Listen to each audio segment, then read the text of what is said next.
भोले भक्त की भक्ति। जय श्री राम मित्रों।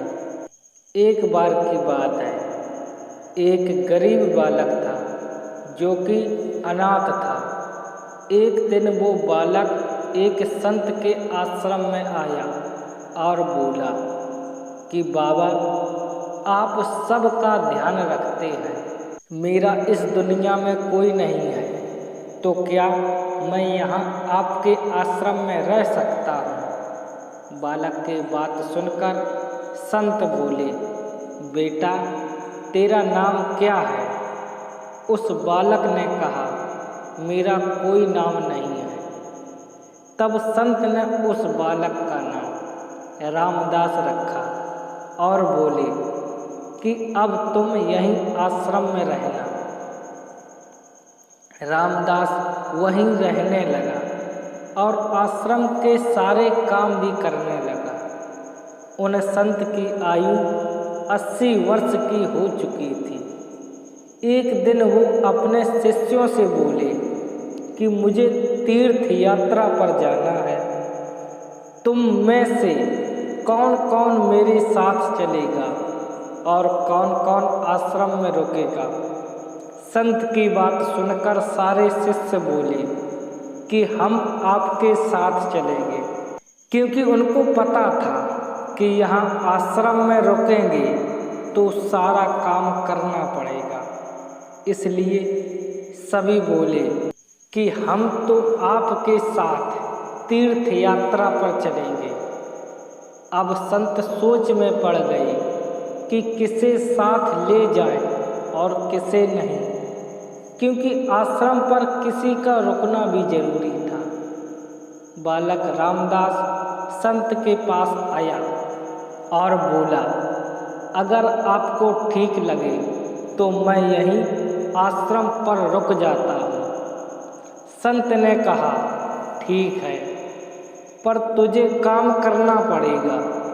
आश्रम की साफ सफाई में भले ही कमी रह जाए, पर ठाकुर जी की सेवा में कोई कमी मत रखना।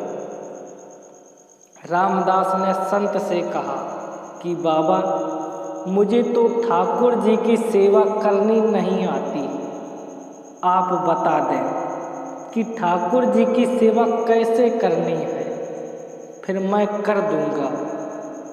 संत रामदास को अपने साथ मंदिर ले गई।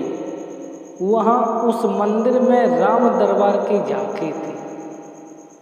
श्री राम जी, सीता जी, लक्ष्मण जी और हनुमान जी थे। संत ने बालक रामदास को ठाकुर जी की सेवा कैसे करनी है सब सिखा दिया। रामदास ने गुरु जी से कहा कि बाबा, मेरा इनसे रिश्ता क्या होगा, ये भी बता दो, क्योंकि अगर रिश्ता पता चल जाए तो सेवा करने में आनंद आएगा।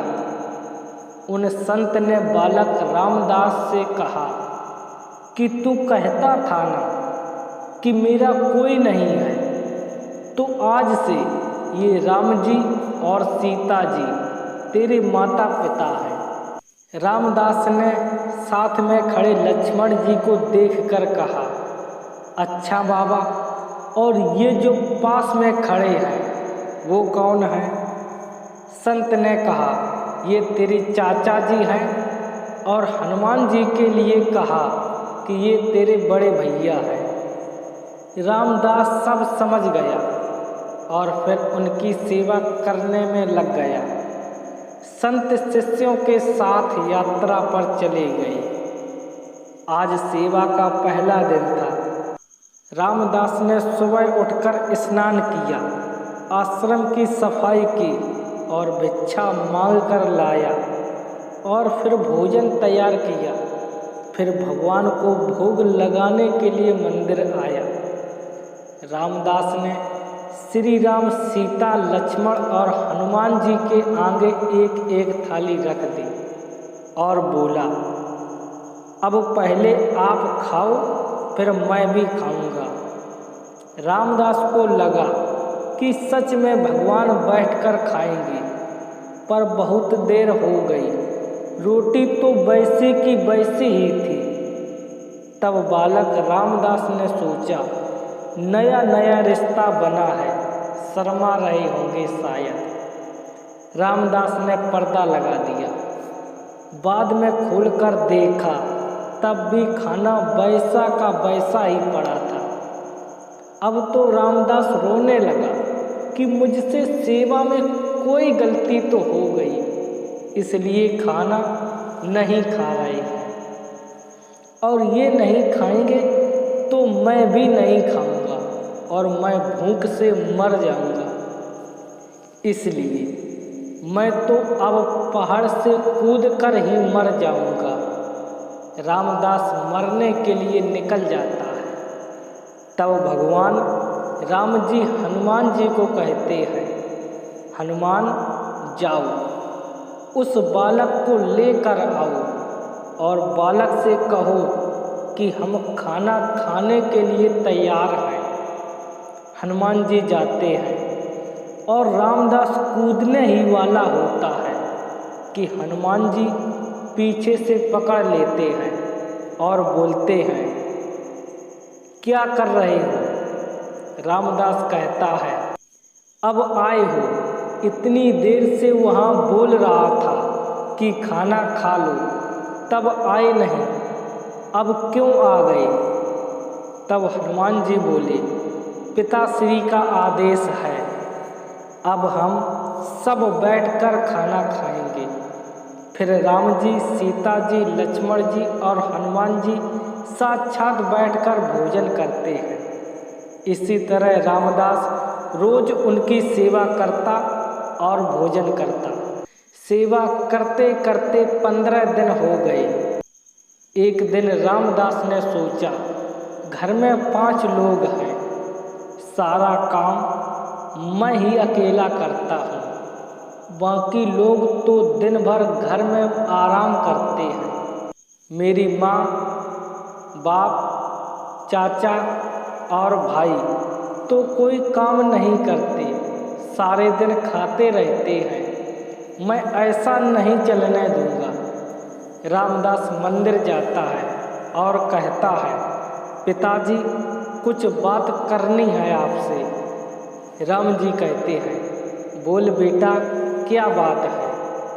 रामदास कहता है कि घर में मैं सबसे छोटा हूँ और मैं ही सब काम करता हूँ। अब से मैं अकेले काम नहीं करूँगा, आप सबको भी काम करना पड़ेगा। आप तो बस सारा दिन खाते रहते हो और मैं काम करता रहता हूँ। अब से ऐसा नहीं होगा। राम जी कहते हैं, तो फिर बताओ बेटा, हमें क्या काम करना है?